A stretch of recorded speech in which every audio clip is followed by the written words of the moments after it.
So ఒక 50 days back నేను ఇప్పుడున్న పర్సన్ కాదనమాట. సో నా mind full of messy thoughts, over thinking, stress, anxiety, confusion. So meditation అనేది నా లైఫ్ నేను డ్రాస్టిక్ గేమ్ చేంజ్ చేయలేదు. మెడిటేషన్ ఏం చేసిందంటే నా మైండ్ లో ఉన్న థాట్స్ ఒక ఆర్డర్ లో పెట్టింది. నాకున్న ప్రాబ్లమ్స్, నాకున్న ఫియర్స్ నాకు చూపించింది అనమాట. ఇది ఉంది నీకు అని చూపించింది మెడిటేషన్ అనేది. ఇది నా చిన్న స్టోరీ, నీకు చాలా హెల్ప్ అవుతుంది. నువ్వు ఈ స్టోరీ చూసి నువ్వు ఇన్స్పైర్ అయ్యి మెడిటేషన్ స్టార్ట్ చేయొచ్చు. సో బిఫోర్ మెడిటేషన్ నా లైఫ్ ఎట్లా ఉండేదంటే మొత్తం వియర్డ్ థాట్స్ వస్తుండే, ఓవర్ థింకింగ్ చేస్తుండే.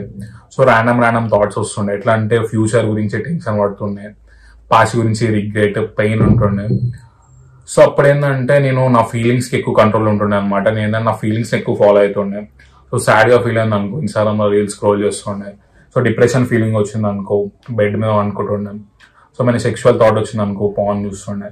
ఇట్లేందంటే నేను నా ఫీలింగ్స్ కంట్రోల్ ఉంటుండే అనమాట. సో ఒక రోజు ఏమైందంటే నైట్ నన్ను ఇట్లా అద్దంలో చూసుకున్నాను అనమాట. సో వీక్ గా. సో నన్ను చూసినప్పుడే, సో నన్ను నేను చూసుకున్నప్పుడు చాలా వీక్ గా అనిపించింది. ఏందిరా ఇట్లున్నావు అన్నది అనిపించింది. సో చాలా డిప్రెషన్ ఫీలింగ్ వచ్చింది. ఏడ్చినా కూడా నేను అద్దంలో చూసి. సో నేను ఏంటంటే ఆ రోజు ఫిక్స్ అయినా, అరే మనం మైండ్ ని మనం కంట్రోల్ చేయాలి రబే అని ఫిక్స్ అయినా. సో ఆ రోజు ఏమనిపించింది అంటే, ఓకే మెడిటేషన్ స్టార్ట్ చేద్దాం నాని అన్నాడు. ఇట్లా అనిపించింది, ఏమో నాకు ఇట్లా అనిపించిందేమో అని మెడిటేషన్ స్టార్ట్ చేద్దాం రబే అనిపించింది. సో దాని పక్కన రోజు ఏంటంటే మెడిటేషన్ స్టార్ట్ చేసినాం. సో డే 1 చెప్తున్నా, హారబుల్ ఉండే అనమాట. 1 minute నేను కూర్చోలేకపోయినా, ర్యాండమ్ థాట్స్ వస్తున్నాయి. సో కాకపోతే మైండ్ లైన్స్ ఒకటే వాయిస్ ఏంటంటే, నాని 1 minute చేద్దాం, 1 minute ఎగస్ట్ చేద్దాం, 1 minute ఎగస్ట్ చేద్దాం, 1 minute ఎగస్ట్ చేద్దాం. సో 1 minute కాస్త 2 minutes అయింది, 2 minutes కాస్త 5 minutes అయింది, 5 minutes కాస్త 10 minutes అయింది. సో స్లోగా ఏంటంటే నేను నా మైండ్ లో ఉన్న థాట్స్ ని చూడడం స్టార్ట్ చేసిన. అర్థమైందా? నా మైండ్ లో ఉన్న థాట్స్ ని చూడడం స్టార్ట్ చేసిన. సో డే 20 అనుకుంటా నాకు ఏంటంటే ఒక రియలైజేషన్ అనిపించింది అనమాట.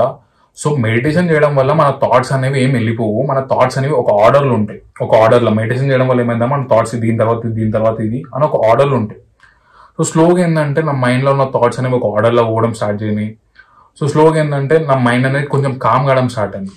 మోస్ట్ ఇంపార్టెంట్ థింగ్ ఏంటంటే నా ఫీలింగ్స్ ని ఫాలో అవ్వడం స్టాప్ చేసి నా యాక్షన్స్ ని ఫాలో అవ్వడం స్టార్ట్ చేసిన. సో ఇప్పుడు ఏంటంటే నేను డిసిప్లిన్ కూడా అవుతున్నాను అనమాట. సో నాకు చాలా మంచిగా అనిపిస్తుంది. డిసిప్లిన్, డైలీ వర్కౌట్ చేస్తున్నాను, మెడిటేషన్ చేస్తున్నాను, చాలా మంచిగా అనిపిస్తుంది. నేను కంటిన్యూగా చేసుకుంటూ వెళ్తున్నాను. సో మధ్యలో ఏంటో మా ఫ్రెండ్ ఇట్లా అడిగిన అనమాట, అరే ఏంద్రా ఈ మధ్య జర కామ్ ఉంటున్నావు, జర పీస్ఫుల్ ఉంటున్నావు, ఏం చేస్తున్నావు అని ఇట్లా అడిగిన అనమాట. సో నేను ఆయనకి ఒకటే చెప్పినాం, నేను ఏం చేస్తలేదు అవి, నేను నా మైండ్ లో ఉన్న వాయిస్ ని తగ్గిస్తున్నా, నేను నా మైండ్ లో ఉన్న వాయిస్ ని స్లో చేస్తున్నా అని చెప్పిన. 50 days తర్వాత నన్ను నేను ఒక కొత్త మనిషిలా చూసుకున్నాను అనమాట. సో నాకు స్ట్రెస్ తగ్గింది, నాకు యాంగ్జైటీ తగ్గింది, నా లైఫ్ అనేది చాలా స్మూత్ వెళ్తుంది, నా థాట్స్ అనేవి ఒక ఆర్డర్లు ఉన్నాయి. చాలా మంచిగా అనిపిస్తుంది అనమాట. నాకైతే నా లైఫ్ అనేది ఒక కంట్రోల్ ఉంది, ఇప్పుడు నా చేతిలో కంట్రోల్ ఉందని అనిపిస్తుంది మెడిటేషన్ వల్ల. సో నువ్వు కూడా మెడిటేషన్ స్టార్ట్ చేద్దాం అనుకుంటే, so start with 1 minute, do not think too much అనమాట. జస్ట్ స్టార్ట్ చేసేసి 1 minute కాస్త పెంచుకుంటే. సో ఒక 50 days తర్వాత నువ్వు బెస్ట్ వర్జన్ అనుకుంటావు అనమాట. ఇది నాది గ్యారంటీ. సో ఈ వీడియోకి ఇంతే. నువ్వు మెడిటేషన్ స్టార్ట్ చేస్తే కింద కమెంట్ చేయి బ్రో, నేను స్టార్ట్ చేస్తున్నా, నీ స్టోరీ ఏందా అని. సో ఈ వీడియోకి ఇంతే.